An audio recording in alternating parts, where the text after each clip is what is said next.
Hi, I'm Jennifer Jill Araya. And I'm Sarah Beth Goer. Welcome to the Crafting Audiobooks podcast, where we discuss the art and craft of audiobooks, and we aim to go deep quick.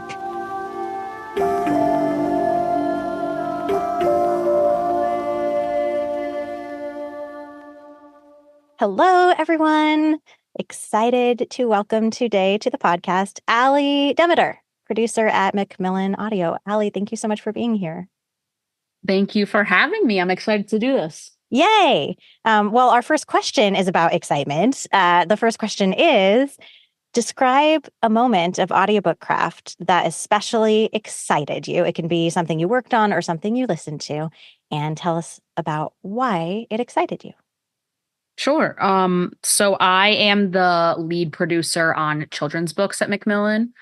And I love the whole aspect of picking the music for the whole program, choosing what kind of sound effects the kids will be able to hear when they're listening. And there's a series I work on called the Young Zoologist series.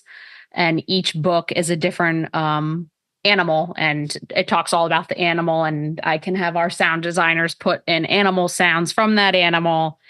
And it just brings me great joy because I knew I would have loved those as a little kid. That really immersive audio experience that you get to craft. That's exciting. That is so fun. I'm also someone who listened to audiobooks when I was very, very young. And likewise, I can imagine how much I would have enjoyed having those kinds of effects. It definitely adds some emotion and stuff to the kids' books for sure. For sure. So how do you decide where those effects go in, and what's your decision-making process for that? So it really depends on the program. Obviously, certain programs have different budgets and expectations. So for this series, at least, like there'll be sound effects throughout the entire thing, while other books that are shorter, that are like 2 to 3 minutes long, they'll have less just because obviously it's a short program. These zoology books are about 30 minutes long. So to keep the kids engaged, we felt that having more sound effects and more interactions within the audio, like, for example, we could say like the zookeepers inside their Jeep and rummaging through the safari, and like have like, Jeep sound effects and whatnot. So yeah, it really just depends on the budget and the length of the program.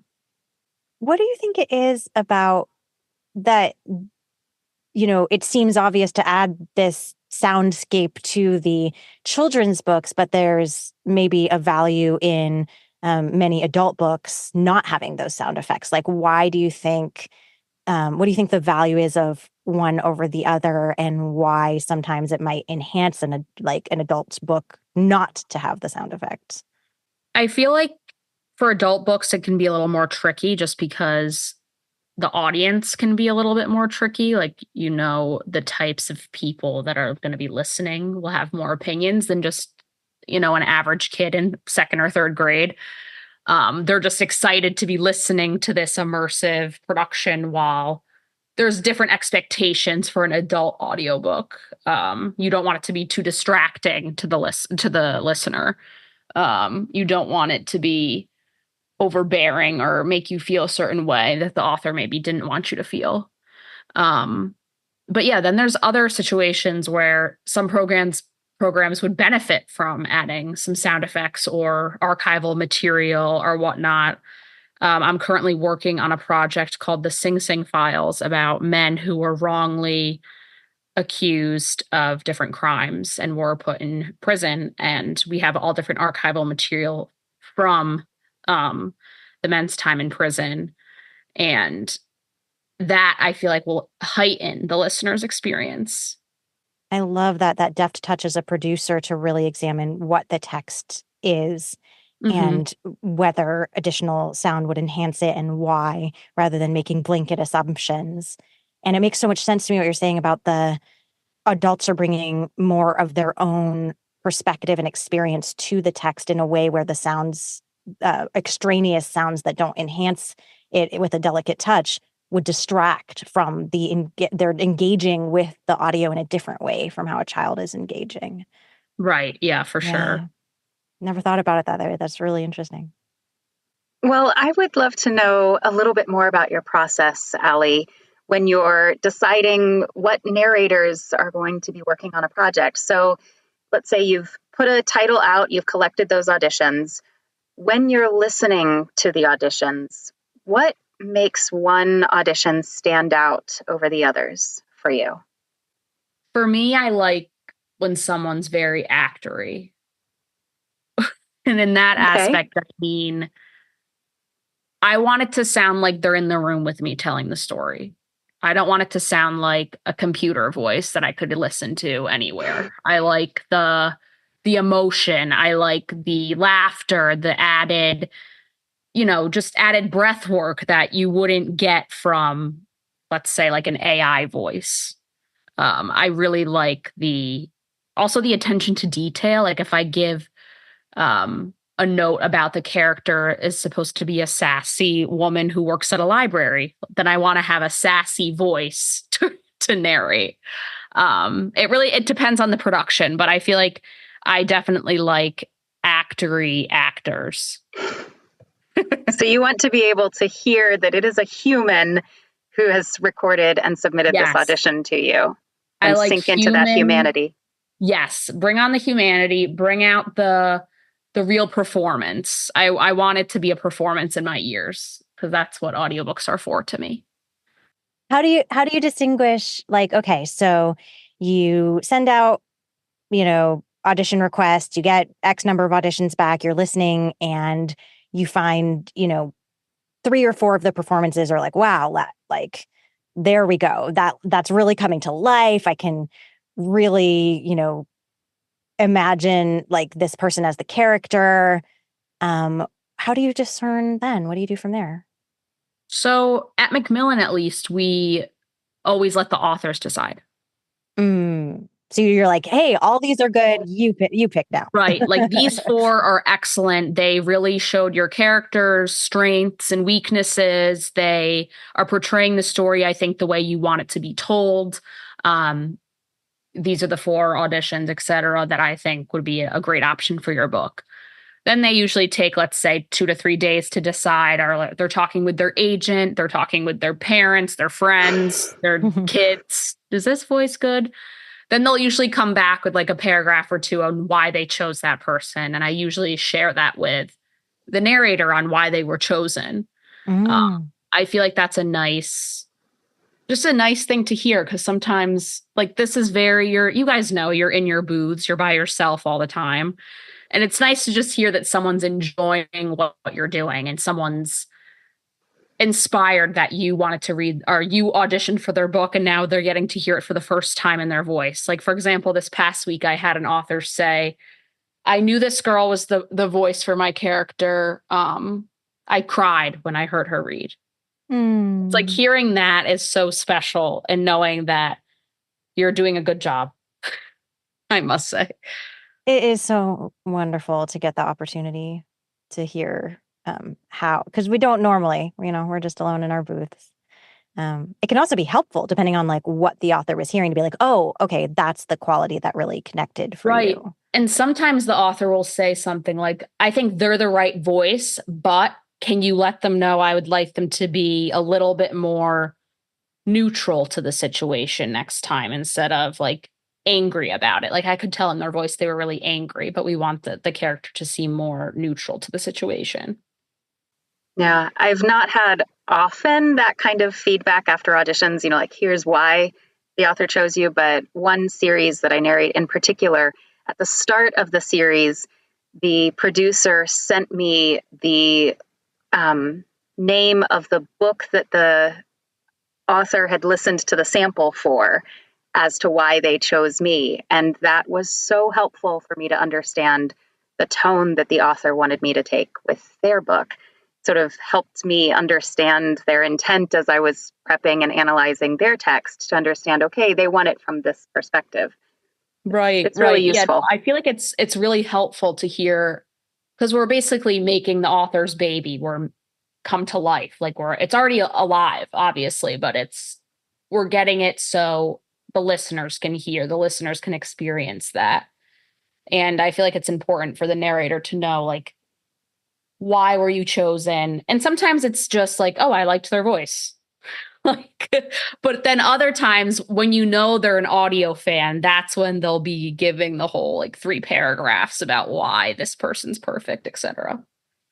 I also find it really sweet that you call the like very human, alive performance actory, because like in the acting community, that tends to be like an insult of like, oh, it's too performery, you weren't real enough.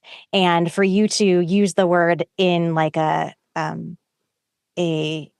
respectful and complimentary way of like, that's what actors do. They bring humanity to life. So that's actory, like felt really sweet to me. I liked that a lot.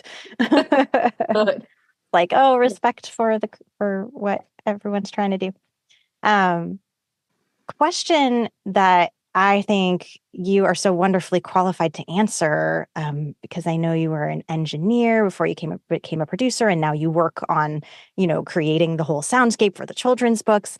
The question is audiobook engineering an art, a science, or both, and why? I would say it's both. It's an art because it depends on the book that you're working on again.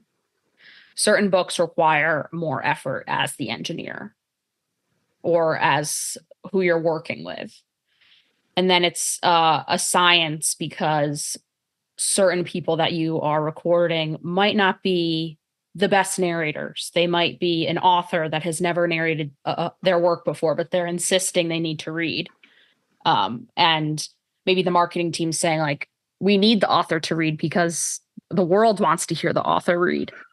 So the engineer has to be able to deal with those types of situations. And that's why it's more of a science. It's more like you need to be focused 24/7 during the recording. You need to be able to be comfortable interjecting. Even sometimes if there's no director, you need to be comfortable interjecting the narrator and saying like, hey, that sentence sounded a little wonky. Let's retry that. Or, hey, you missed a word there. Let's retry that.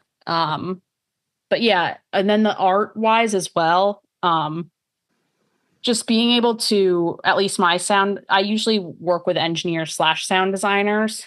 So being able to both be in the studio with the talent and then come out of the studio and create the product that the author wants it to sound like is an art. It's a passion. You need to have hours and hours and hours of your life spent doing this work.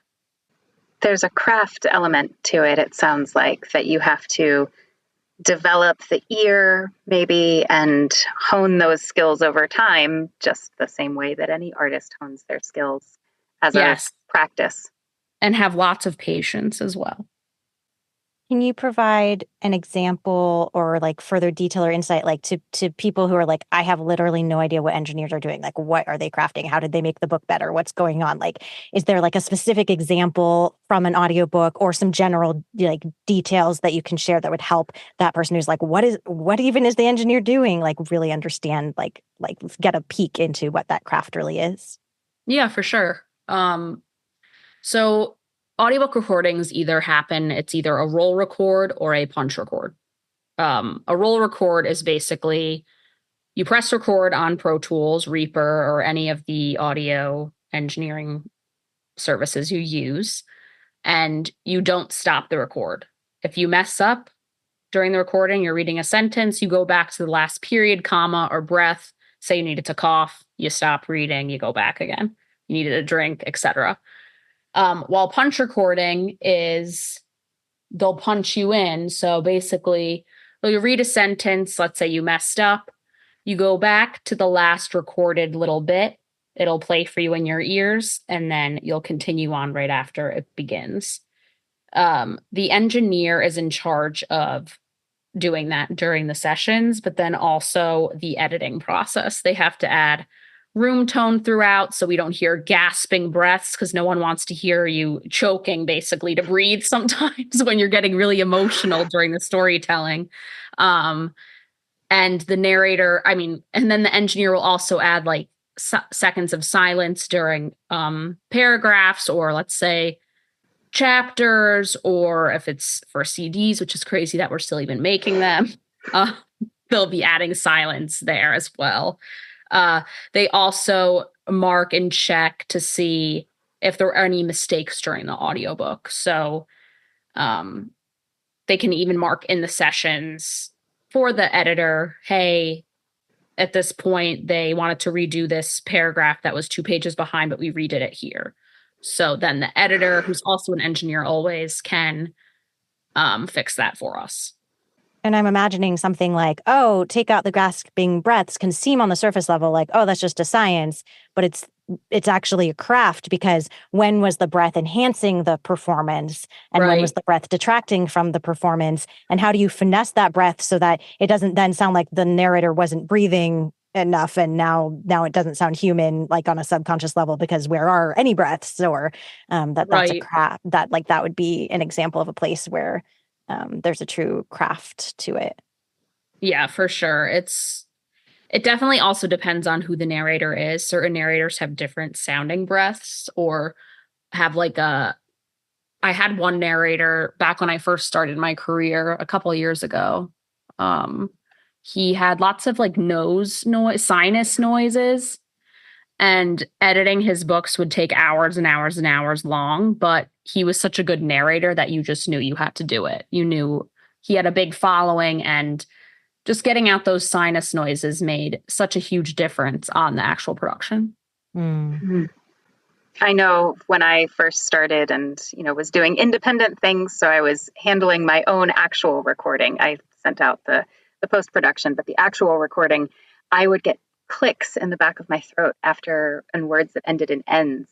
And so I actually had to learn to speak those words a little differently so those clicks wouldn't be there. So many little details to the craft that most listeners will never know about, but that enhance the experience. Yes, for sure. Indeed. Well, believe it or not, we're actually already on to our final question. And this is one that we ask all of us to answer, and we close our episodes this way every time. And the question sort of goes back to what we talked about at the beginning of our conversation, excitement. So what is exciting to you about the craft of audiobooks right now, this instant, today? And Sarah, I'd love to start with you. Please share what's exciting you. You bet. I'm excited today about exploration and discovery. So I was working on a nonfiction audition. It was written in first person, and the author was telling a story from their lives. And I recorded it and I listened back, and I wasn't satisfied, but I couldn't put my finger on why. I'm like, well, it feels conversational. It feels personal. Like I was talking to one person. I'm the picture of what is happening is being painted. Like, what's my problem? Why is it feeling off to me? And I realized it didn't feel as alive as I wanted it to feel. It was all working. It was all fine, but there was this missing element of aliveness that I desired. And it finally clicked that what was missing is this sense that the narrator was, or the person talking was discovering what was about to come out of their mouth as they were saying it. That it wasn't a prepared speech that they were sharing very personally, but rather something they were discovering in the moment. So I tried approaching it with that idea in mind. I'm talking to this person and sort of figuring out what I'm going to say about it as I say it. And then it popped. And so I'm really interested in that. And I'm interested in okay, is that important on every text? Anytime I narrate, is it a play with exploration and discovery, or does it depend on what the text is? Is there sometimes where it actually, we want a little bit more of that sort of storytelling unfolding? So that's what I'm excited about and toying with at the moment. That is so fun. So I know a lot in audiobook coaching workshops and sessions and things that I've attended, I've heard that concept of discovery discussed when talking about lists. That when you're saying, there's 5 things in a list and you need to read those 5 things, it should be each item in the list is discovered. So it's not just a boring list from the listener's perspective. I don't know that I've ever thought about that exact mode of discovery in that way outside of lists, though. That's really cool. That's something I might need to play with too. Thank you. I was also intrigued. So it's very rare, as we talked about earlier in this interview, it's very rare we get feedback on our work. And it's even more where we get feedback on our auditions. But in this particular case, the producer actually emailed me back and was like, whoa, like that was excellent. And here's why. And I was like, I think it worked. I think this is a good thing to be playing with. That's awesome, Sarah. Congrats. Did you get the book? Do you know yet? TBD, who can say? But cool. as we all know, our job is to show up and offer ourselves in the audition and trust that like whoever is meant to have the job will have it. So that's right. Jennifer, Great. what about you? What's exciting you right now today? Sure. So it's not exciting me today because it's not the book I'm working on today. However, yesterday I wrapped up the first pass recording of a middle grade fantasy novel that is all about several warring secret societies of cats. And so I had a ton of talking cats and a couple talking dogs, and then lots of super, like, really bold, almost caricatured humans who are all of the people that take care of these talking cats and are their servants because, you know, if you own a cat, you are the cat's servant. It's not the other way around. So maybe that part was true to life. But at any rate, I had this giant cast of characters, and this writing style really demanded very over the top, not to the point that it sounded fake, but just really big character voices. So playing with those character voices was a blast. In the text, the author was very specific about a lot of the vocal characteristics. One of the characters that I just loved narrating, his voice the first time he was introduced was described as sounding like a mellow foghorn. And I'm like, what does a mellow foghorn even sound like? So just playing with those really extreme character voices was delightful. And I just am really wallowing in and exciting in the silliness and the wackiness of pushing myself to see how big I can make those character voices while still keeping them emotionally authentic. So it was delightful. And I am loving character voices right now.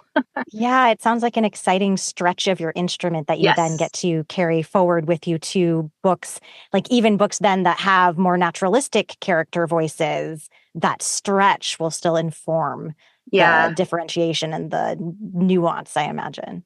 Exactly. So yeah, that's what I'm having fun with at the moment. I also really want to hear your mellow foghorn cat at some point, please.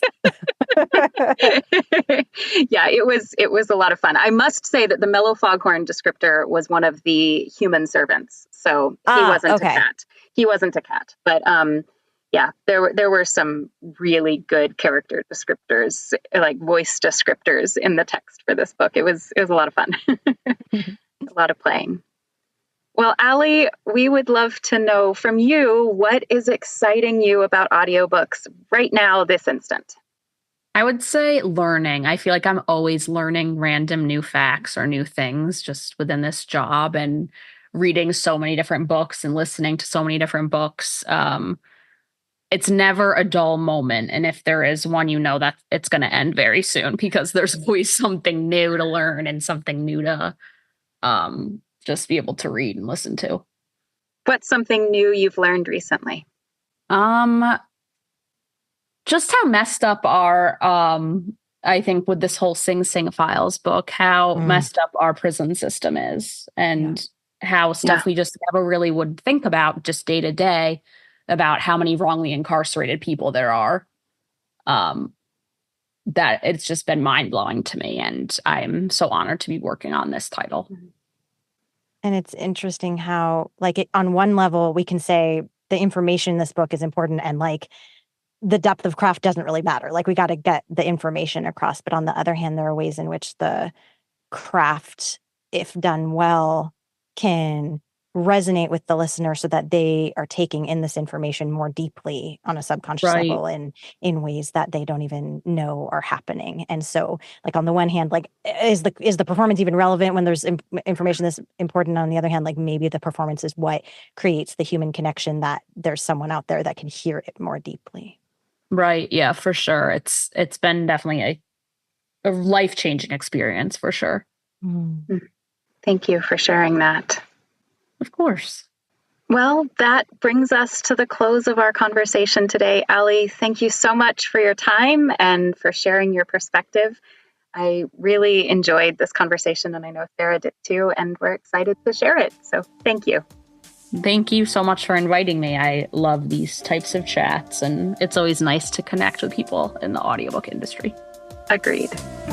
Thanks so much for listening to Crafting Audiobooks. We've been your hosts, Jennifer Jill Araya and Sarah Beth Goer. wishing you happy audiobook listening and/or crafting. Bye for now.